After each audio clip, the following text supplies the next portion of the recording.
നിങ്ങൾ തമ്മിൽ 24 മണിക്കൂറും പിണക്കമാണ് എന്നൊരു കിംവദന്തി ഞാൻ കേട്ടു. ഇവിടെ വന്നപ്പോ ആദ്യം എന്നോട് ആരോ പറഞ്ഞു, പ്രധാനപ്പെട്ട ആരോ പറഞ്ഞു. എന്താണ് ആ ഒരു വഴക്ക് ഉണ്ടാകുന്നതിന്റെ ഒരു കാരണം?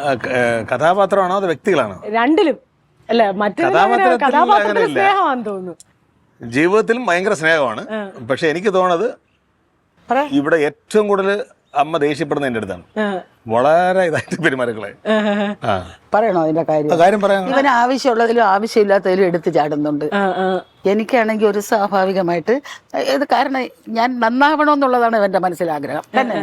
അതിനല്ലല്ലോ എന്നെ നന്നാക്കാൻ ഞാൻ പിണങ്ങുന്നത് അതിനാണ്. എന്നെ നന്നാക്കണം. അത് അവന് പറഞ്ഞു തരുന്ന രീതി എനിക്ക് പിടിക്കുന്നില്ല. അതേ ഉള്ളു, അല്ലാതെ എനിക്ക് നിന്റെ അടുത്ത് എന്തോന്ന് പിണക്കം. അതുകൊണ്ടല്ല എനിക്ക് മനസ്സിലായെന്ന് അറിയാമോ അഞ്ജലി. അതിന്റെ കാരണം വെച്ചാല് നമുക്കെപ്പോഴും നമ്മൾ കൂടുതൽ വഴക്കുണ്ടാക്കുന്നത്, കൂടുതൽ പിണങ്ങുന്നത് ഒക്കെ നമുക്ക് ഏറ്റവും കൂടുതൽ അടുപ്പുള്ളവരടുത്താണ്. കാരണം എനിക്ക് ഒരു 18 വയസ്സുള്ള സമയം മുതൽ ഞാൻ അമ്മയെ കാണുന്നതാണ്. അമ്മ ഇങ്ങനെ നാടകത്തിൽ ഒരുപാട് അവാർഡുകളൊക്കെ വാങ്ങി നിൽക്കുന്ന സമയത്താണ് ഞാൻ അമ്മയോടൊപ്പം നാടകത്തിൽ അഭിനയിക്കുന്നത്. അമ്മയുടെ മകളും ലക്ഷ്മി ഉണ്ടായിരുന്നു. അപ്പൊ ഞങ്ങൾ ഒരുമിച്ച് അന്ന് തുടങ്ങിയ ഒരു ബന്ധമാണ്. അപ്പൊ അതുകൊണ്ട് തന്നെ പലപ്പോഴും എന്നെ വഴക്ക് പറയുമ്പോൾ നമുക്ക് കൂടെ അഭിനയിക്കുന്നവർ തന്നെ ഇറിറ്റേറ്റഡ് ആവും. ഇങ്ങനെ പറഞ്ഞ് തോന്നിപ്പോവും. പക്ഷെ അപ്പോഴും ഞാൻ ചിലപ്പോൾ എനിക്ക് ദേഷ്യം വരും, എന്നാലും ഒരു 90% ഞാൻ പിടിച്ചു വയ്ക്കും. കാരണം എനിക്ക് കൊച്ചിലെ ഞാൻ കണ്ടു തുടങ്ങിയ ആളല്ലേ.